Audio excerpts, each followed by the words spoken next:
എറണാകുളത്ത് മത്സരം പൊടിപിടിക്കുകയാണ്. സ്വന്തം ബൂത്തിലെ വോട്ടർമാർക്ക് സ്ലിപ്പ് വിതരണം ചെയ്താണ് ഇന്ന് UDF സ്ഥാനാർത്ഥി ഹൈബി ഈഡൻ പ്രചരണ രംഗത്ത് സജീവമായത്. തികഞ്ഞ ആത്മവിശ്വാസത്തിലാണെന്നും കഴിഞ്ഞ തവണത്തേക്കാൾ കൂടുതൽ ഭൂരിപക്ഷത്തിൽ വിജയം ഉറപ്പാണെന്നും ഹൈബി ന്യൂസ് 18നോട് പറഞ്ഞു.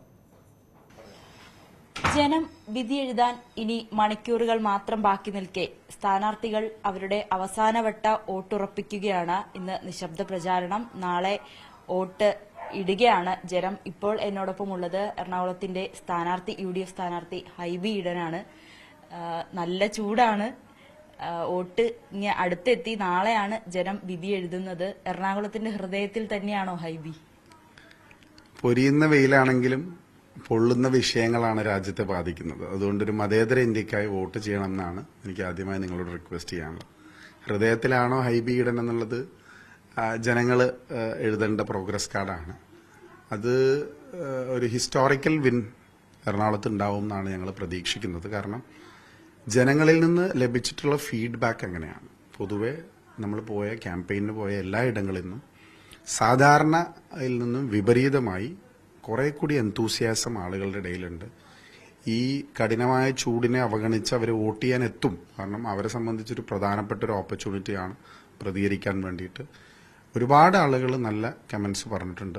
ഞങ്ങൾ വലിയ പ്രതീക്ഷയോടുകൂടി ഇലക്ഷൻ നോക്കി കാണുകയാണ്. ഞങ്ങൾ പക്ഷെ ഒരു തരത്തിലും ഞങ്ങളുടെ പ്രവർത്തനത്തിൽ ഒരു കുറവുണ്ടായിട്ടില്ല.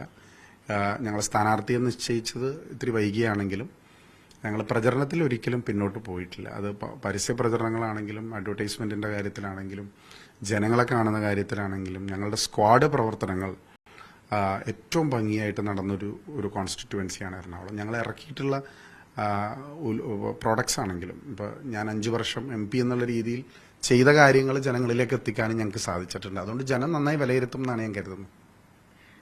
എറണാകുളം മണ്ഡലം UDFനെ സംബന്ധിച്ച് മറ്റ് വലിയ രീതിയിലുള്ള അടിയൊഴുക്കുകളൊന്നും പ്രതീക്ഷിക്കാത്ത ഒരു ഉറച്ച കോട്ട എന്ന് തന്നെ പറയാം.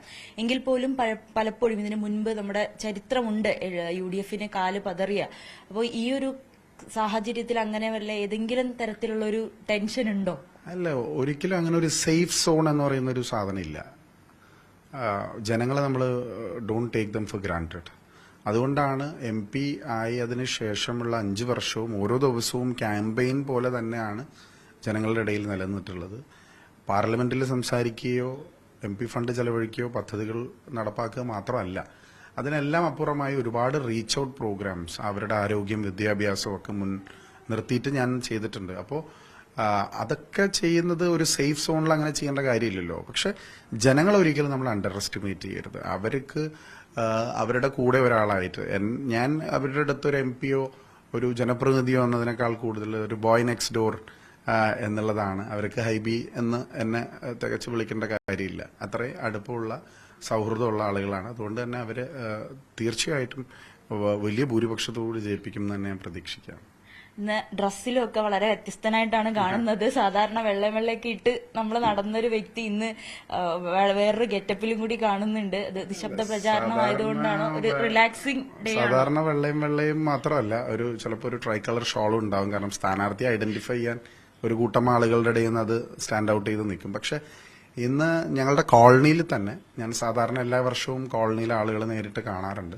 അപ്പം ഇന്ന് സ്ലിപ്പ് കൂടി കൊടുക്കാം അതിനോടൊപ്പം എന്ന് കരുതി നമ്മുടെ സഹപ്രവർത്തകരായിട്ട് മണ്ഡലം പ്രസിഡന്റും UDF കൺവീനറും ബ്ലോക്ക് പ്രസിഡന്റും ഒക്കെ ആയിട്ട് ഞങ്ങൾ ഈ ഭാഗത്ത് കോളനിയിലൊന്ന് ഇറങ്ങിയതാണ്. കോളനിയിൽ സ്ലിപ്പ് കൊടുക്കാൻ ഇറങ്ങുമ്പോൾ സ്വാഭാവികമായിട്ടും ഞാൻ വളരെ കംഫർട്ടബിൾ ആയിട്ടുള്ളൊരു വേഷം തന്നെയാണത്. അതുകൊണ്ട് അത് വെച്ചൊന്നും. എന്തായാലും എല്ലാവിധ ആശംസകളും നേരുന്നു. വിജയിച്ച ശേഷം വീണ്ടും കാണാം. ക്യാമറാമാൻ മനോജ് കുമാറിനോടൊപ്പം നവമി ദിനേശ്, ന്യൂസ് 18 കൊച്ചി.